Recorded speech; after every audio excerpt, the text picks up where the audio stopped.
really be going to Croydon at 6 in the morning. We should be going down the M3 in the other direction, down to the south coast this time in the morning on a Saturday. But it's not, it's Croydon bound, right? Let's get there and get to work. Sometime later. And we are here pretty much just bang on, just a few minutes after 7 o'clock. So it's taken an hour and 20 minutes to get here. Yesterday, leaving at, was it 10 to 3, 20 to 3 in the afternoon. Took me 2 hours to get home. Thank goodness for sat-navs is all I can say. It changed my route about 3 or 4 times, found a faster route. Yeah, I wouldn't have a clue if I didn't have my sat-nav. You really got to pay attention on these streets, on these London streets as well. They've got all these new 20-mile-an-hour zones, and you keep coming up to junctions and you think, what is the road doing now? And you've got to work it out. And you really do have to, like, you know, concentrate on what you're doing. So yesterday it brought me up pretty straight. So for me, it's M3 up to London, then jump off and get on the M25. Get on the M25 and then off the M25 onto the A3 and then straight up. But this morning there was roadworks on the A3. So this morning the sat-nav took me straight up the M3. And then down through the old waterworks and do a right at Hampton Court Palace, you know, Henry VIII's old house.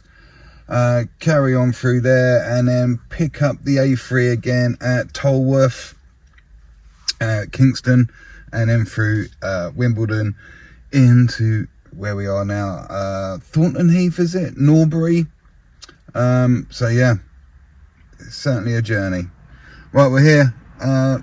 Still got a bit of coffee left. I'm gonna finish that and get in, and then we'll have a look, see what needs to be done.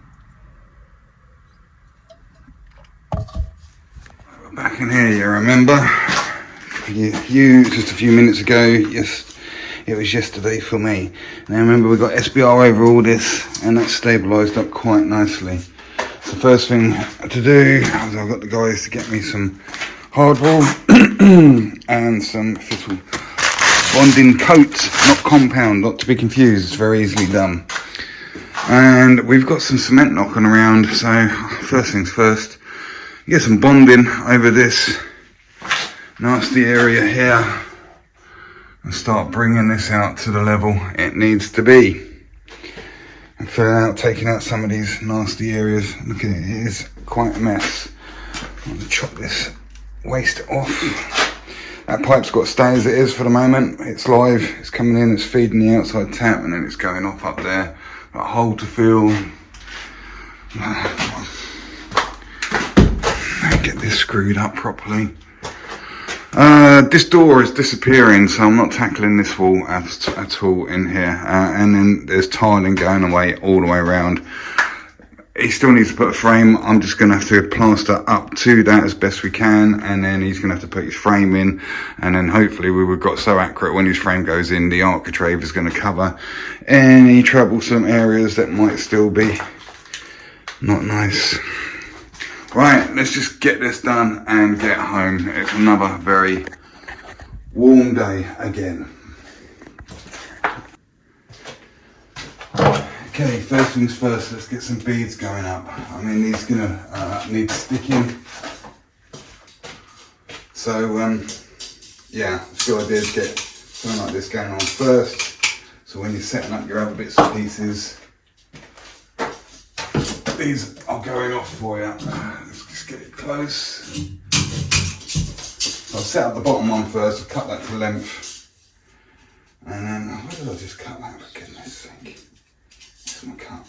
There it is. Yeah, so that one's up for length. I'll get the top one on, and then I'll get these two stuck first of all. So look, we'll get it close, and then I can trim it exactly where it needs to be.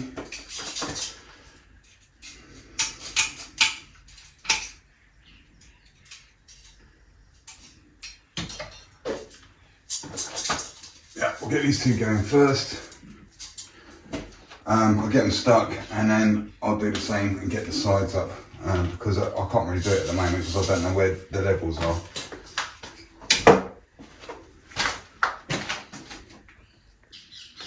Okay, so let's mix up a little concoction which is for sticking the beads up. A little bit of cement. Notice we've not got much water in it, we don't need too much for the sticking up with the beads. What is that? Don't want to be there. It's a snail. Right, let's get a good handful of. Now remember we're using bonding, thistle bonding coats. And that tends to be quite sensitive to any accelerators, dirty water, etc.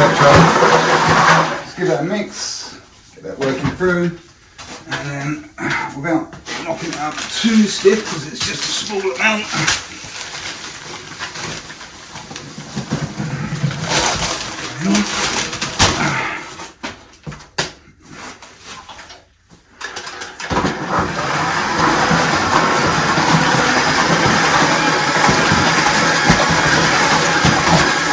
See, that's still quite watery, you can see through the dust. So we just top up with a good handful or so. Remember, it's much easier to stiffen up wet plaster than it is to wet down really stiff plaster.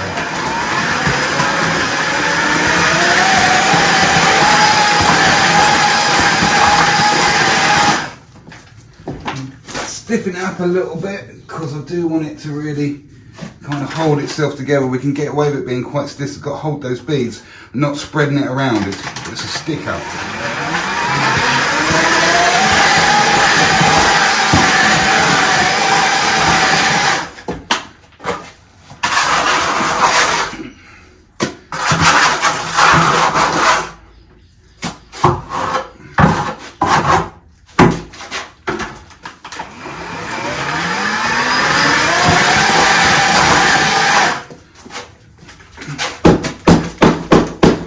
Let's see if we can get this on the wall before it goes off in the bucket.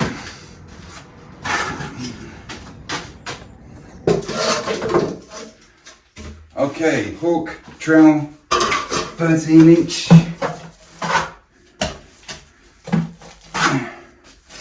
There we go, look how stiff that is.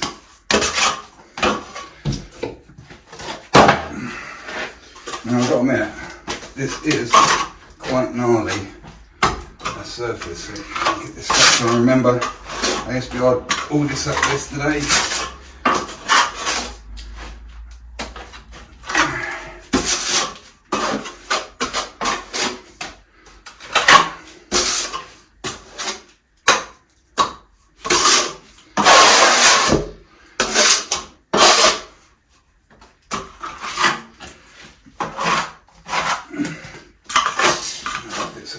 Out there. Which one was which? Doesn't matter. Right, that fits there. At this point you probably want to get a level on it, but I'm not doing that because I'm coming out to where this old dab was. I'm using that as kind of like a datum, showing you where the level was. And also, I can eye it up to the window frame.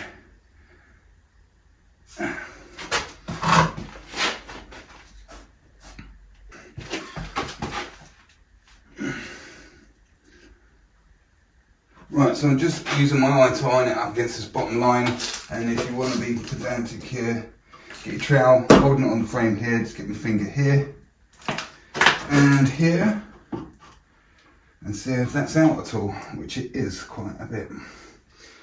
And you can adjust to try and level this up. I think it needs to go in. How is that working out up there?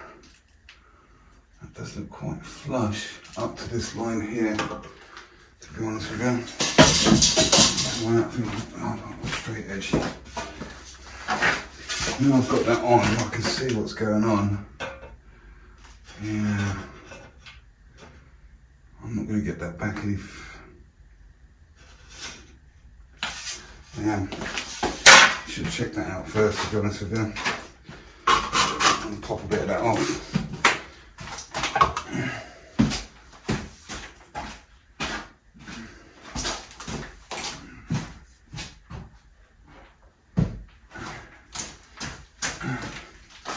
Yeah, this blob here is quite proud.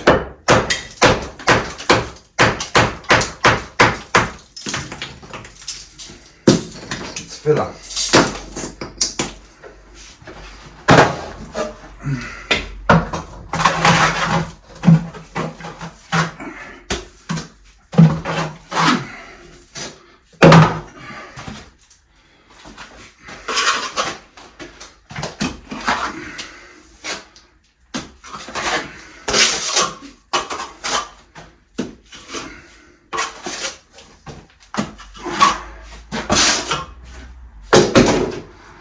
Another go. I feel this cement is doing its job. I feel this plaster is stiffening up already. I think we're only going to get 2 beads out of this mix. Right, let's see how I fix this time. Right, okay. Yeah, that's looking much better. That was tipping out this way, this was sticking out. Reline that back up with bottom of the frame. Okay, we're pretty good there. So I can get a bit on the top. Let's see the top there. Anywhere near as bad. We've already got quite a nice corner on there.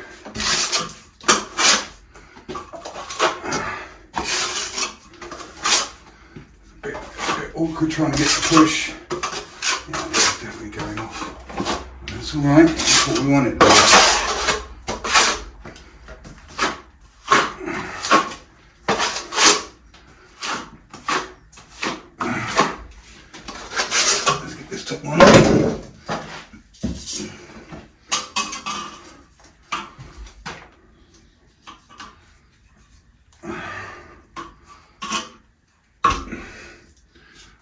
Sometimes these beads get a little bit splayed out, just close that in a bit. Because obviously we don't want this part of the bead coming in front of this part of the bead, which is the visible bit. There we go. Alright, using these wet beads, mesh beads are for floating, and in this day and age, not used that much because everything's kind of setting at the moment, isn't it?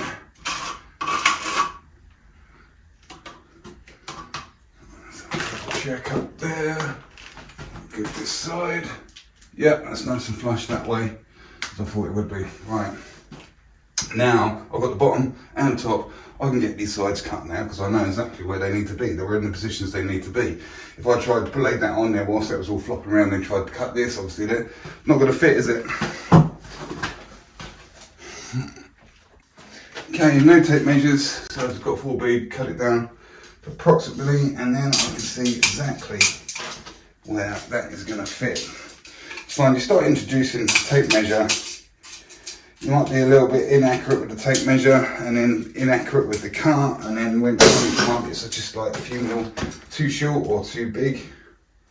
Doing it like this, I find, is the easiest, quickest, most efficient way of making sure these corners are perfect. That's the important bit. Oh, we're gonna get somewhere. A little bit more play in this plaster. Literally, we've got minutes. Let's add it to these dabs. I'm being a bit clumsy, but I have to be fast because this gear's going.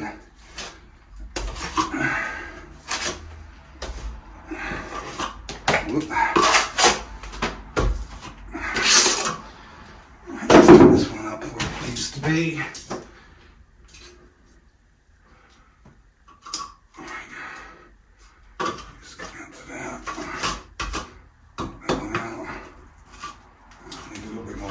Making it.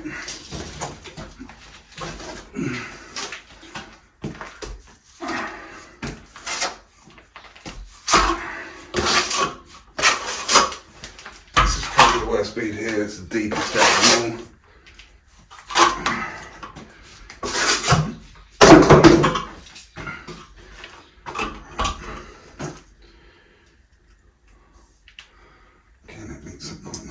top. I'm going to have to pull this one out a little bit just to come and meet it.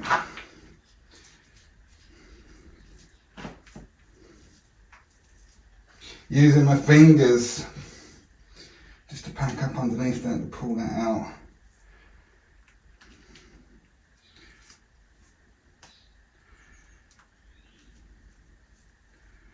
If you do, you shouldn't use your fingers. It is a bit of a no-no, to be honest, if you want to call yourself a professional plaster. But if you do get wet hands, good idea to clean them off pretty much straight away.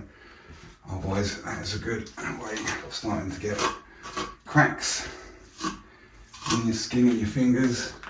Happens more so in the winter, I find.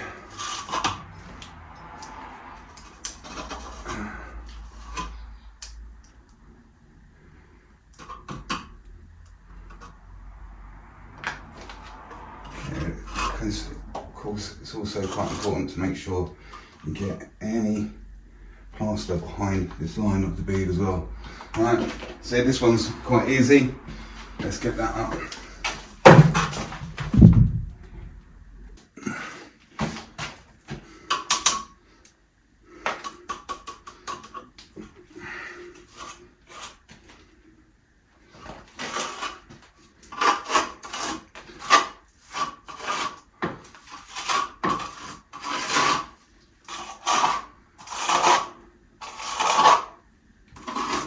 Okay, beads are up. Alright, now we want this to go off really fast, which it is.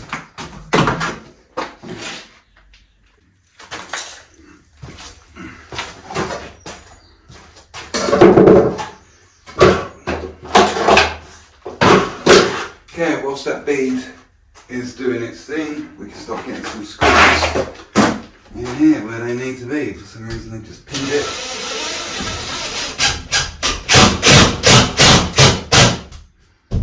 It's quite important we work efficiently, so like there's no point in doing this and then think, oh now I've got to put the beads up, you know, make it our friend, you know what I mean, time.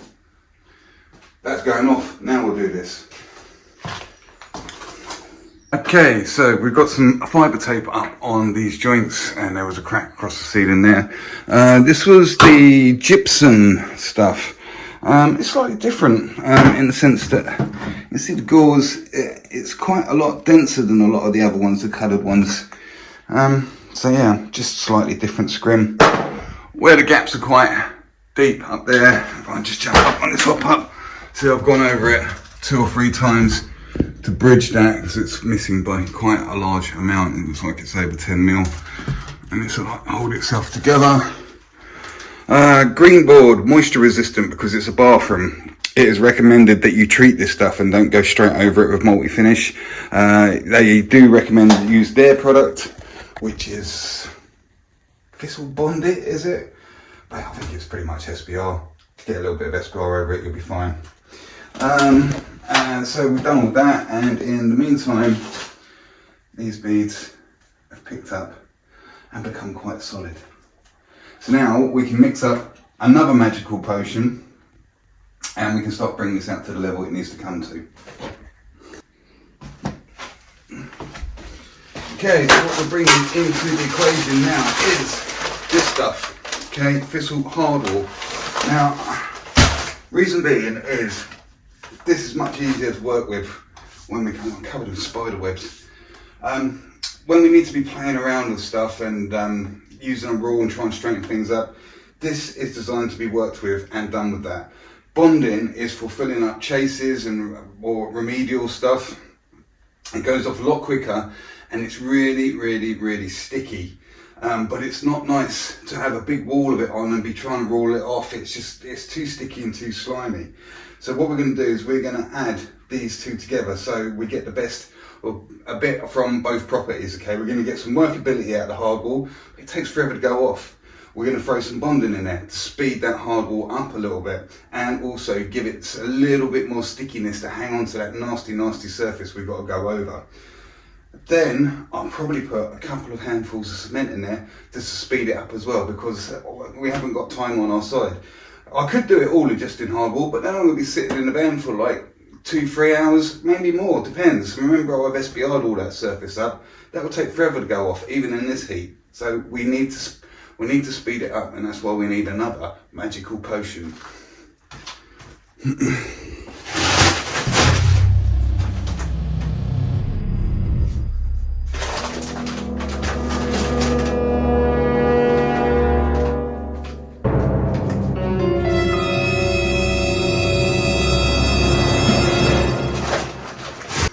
Okay, so there's our mix.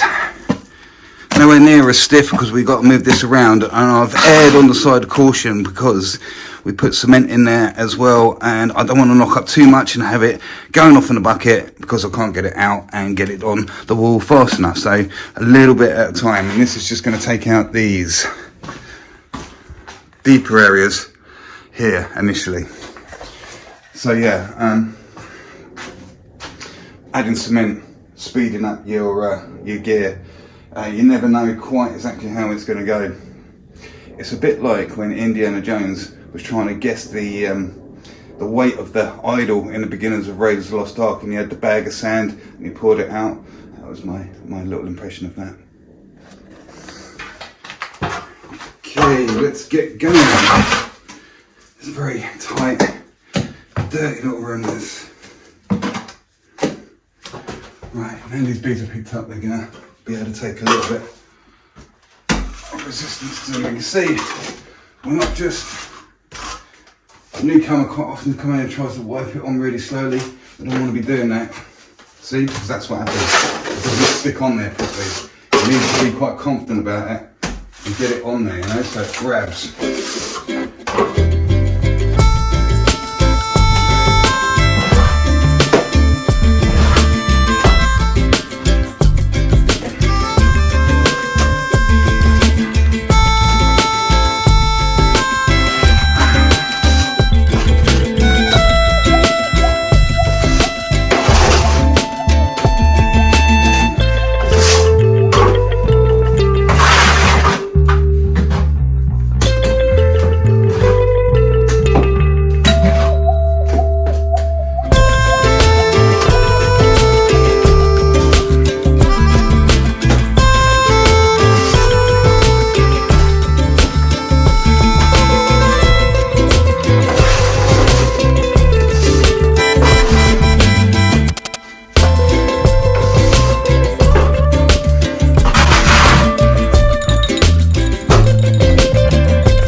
Okay, if you are a regular to the video, you will know I'm always going on about using my 20x5 carbon steel trowel by Marshalltown, which is predominantly straight and just kicks up at the back and at the front.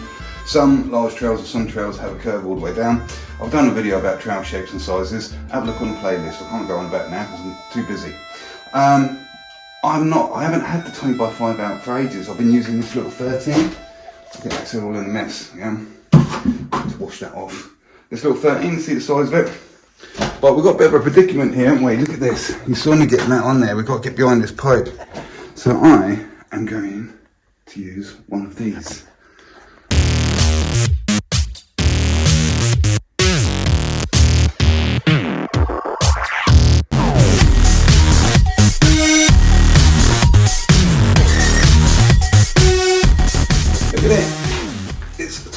4 inches.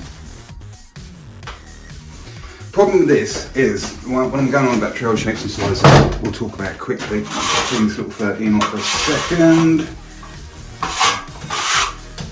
So, depending on the size of trail you got in there, see this 13, see this area here from like this shank, if you want to call it a shank.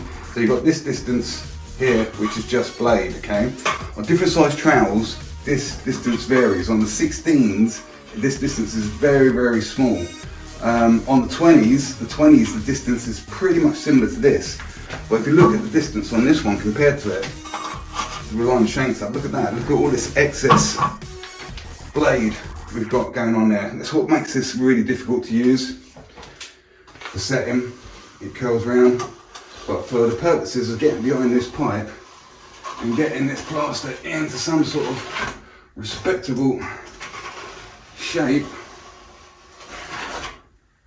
it comes in blooming handy.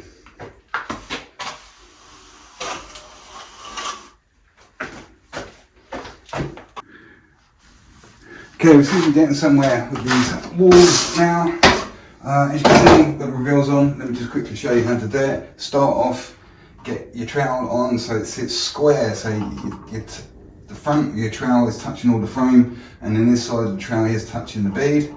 Come up slightly so you're just clear, and then just get your finger, hold your finger on the front of the trowel, don't let that move, run your trowel all the way up, and it creates what's called a window gauge. And just at the end there, just square it off again and draw it out so my arm's in the way. And that should give you a fairly square window reveal. We can look down and make sure this back line lines up with this line nicely, which it does. We're all ready to rock and roll. Right, there we go. We are looking like we are in some kind of shape.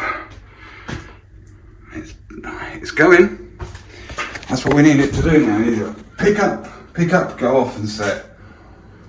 I could really, is it worth it? Could get this wall on here. I'd like to get the ceiling going, but look, I've had to dub out this area and there's a bit of a hole in there that I've scrimmed up and filled, but yeah, I've straightened that area up. So that's just as wet. I think we've just got a little bit of time on our hands. The state of these frames, look at them. Absolutely covered in all sorts of stuff. Paint, tile adhesive. I'll let this pick up and I'll give that a wash off at the end, but they're going to need so much attention when the room's done. You're going to need sanding right back and stuff, so. Right, let's just leave this alone for a minute. Okay, this is starting to pick up a bit now, so what we need to do is run a devil float over it. This is a hard plastic one, and you can see it's called a devil float because these little screws go through. You have to do this to them yourself, and they just protrude out slightly, so that it causes a key for the next coat, which will be the multi-finish. So basically, this amount of water on there, everything's right up, and we hold the float nice and flat. And we just work that surface.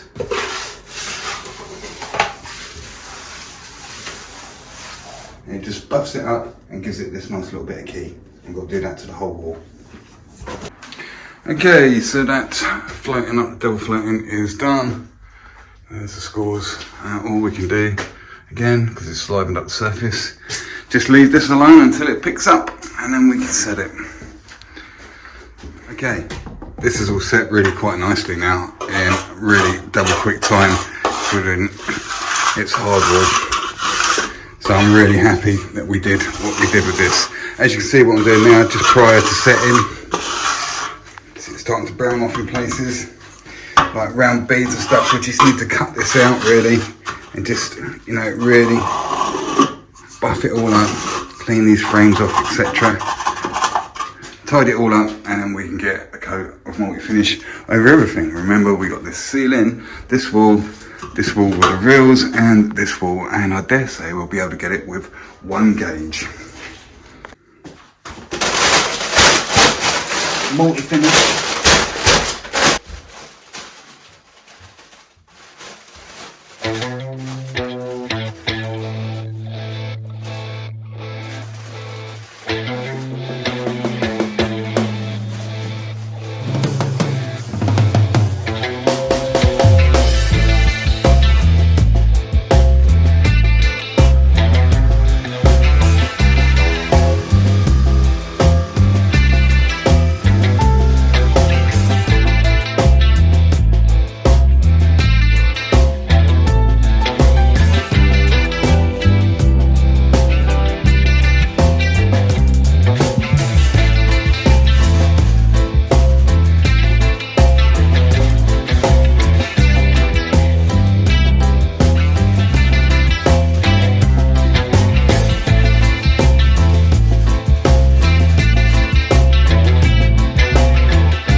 Okay, using just this 13 by 5, this old thing, I have absolutely just thrown that all on as fast as I can, and we've got it all covered. Got that much left in the bucket. Now I need to turn back round and start sorting this out. I say, this was the middle of the 80s, that would probably be the pattern we went for. It'll be done in there. Okay, so everything's looking a lot better. Remember we was going over the artex ceiling, there was a hole there.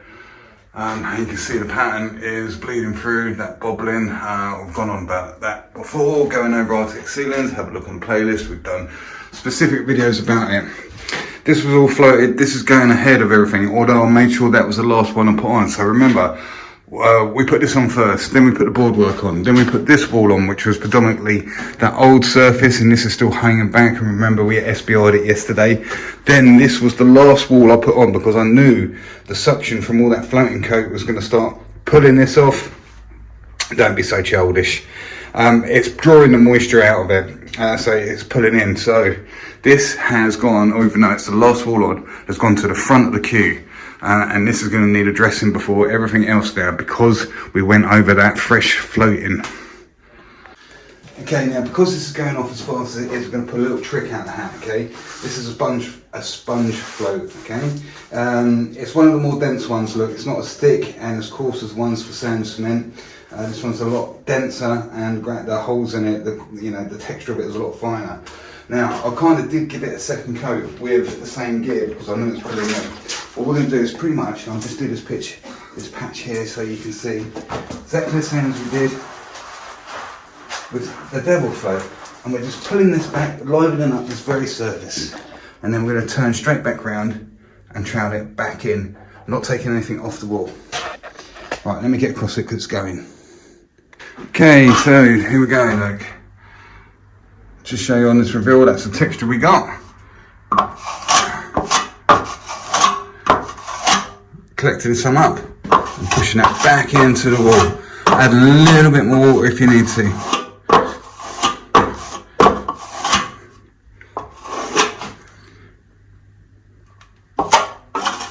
I need a little bit more water and it's pulling in. Right, I've got to get across this wall again. Okay, there we are. This wall is now under control and looking pretty good. So, this is for, if you are an absolute beginner watching this, and, they always go, well, what's the timings? What's the timings between, there is no timings, it varies completely, and this is a perfect example for that. What you're looking for is the way that the plaster's behaving. You want to catch it at the right state. So, this has just been troweled up, it's just had a wet trowel, okay? It all came from, all this plaster has come from the same bucket, the first coat and the second coat on this one. This has all been one coated, and it's not even really ready for a second coat yet. And yet this one is starting to trowel up. We're almost finished this wall, even though it's all from the same bucket. It depends on the conditions, the surfaces. It's the feel of the plaster when you decide what you can do. We rushed this. We could have tried to pull this back and bring it back in line with everything, but like in Keanu Reeves style, we'll speed it up. We'll get this one done, out of the way, whilst we're waiting for this to pick up. We've got the time to do it, and we're going to give this loads of attention, get it pretty much right to where it is, and then we're going to turn around and hang another coat on this ceiling, which I haven't been up and checked for a little while, but it's starting to pick up. But when you've got this pimpling stuff going on like that, it's a really good idea to let this first coat pick up as much as you can. I might even give it a second flatten, because what's going to happen is if you start adding more wet plaster when it's hanging, that is just going to hang down even more. So we need this first coat to pick up that a little bit further so it starts holding itself. So when we put the second coat on, that pattern doesn't come through into the second coat as well.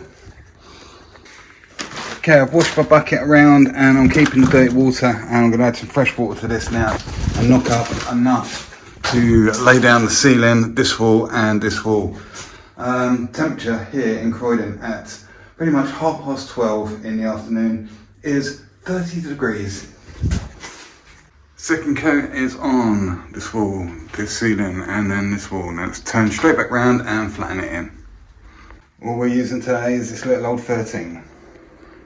Okay, so that's all had flattening. This wall over here, this one is now complete. and we are well up behind this. We're all well in control, and the time is just about 1 o'clock.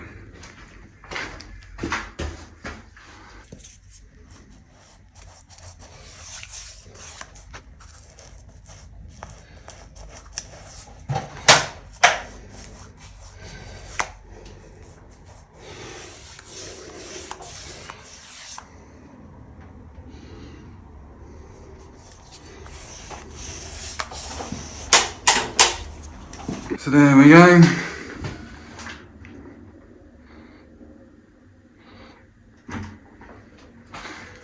We are done in here for today.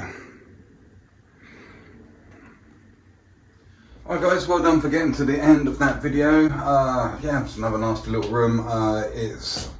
The builder kept changing his mind what he wanted me to do. The previous video was me doing the scratch coat of the wall outside, and I thought I was going to be doing the whole thing, which is the pebble dashing, but then he said, oh look, we've got Tyler coming in, can you get in there and do this? He's the sort of builder you got to be on day work with, you know, because you can't, he's just one of those, oh, can you do this? Oh yeah, I'll do that, all right. Oh, actually, just change my mind completely. Can you go here? Oh, yeah, all right, okay, no worries. Because I'm on day work, it's not a problem. So that's how it is with him. Yeah, have a look at the rest of the playlist. If you are brand new at plastering, the older stuff we did down the playlist, Master Smurf 74 plastering, is probably more designed for you guys. The channel was kind of turned into a little bit more of a diary sort of thing, so we're just going from job to job and recording what's happening basically. Yeah, we've got loads of stuff on playlist now. Have a look, and if you do want some advice, and I keep going on about it on the back of every video now, we've also got the Facebook group Plaster Master Smurf 74. There's almost 700 people on it now. It's growing really well, and it's a really nice group in the sense that you can post pictures of your own stuff, you can ask questions, and there's no trolls on there, you know. I'm quite up on that. Everybody's really polite. There's no silly questions or anything like that. If you're absolutely completely brand new at plastering and you've got some sort of predicament or some questions, come over to the general chat or just post up straight on the page. There's loads of us now sitting there. If it's not me, somebody else is going to help you out. And it's a really nice, calm, friendly group, and there's no swearing on there or anything like that. It's a very tranquil environment to be in on the internet, which is quite rare, I think. Anyway, if you need some advice, come over there. Other than that, thanks for watching the video, and I will be back up with another video really soon. Alright, take it easy.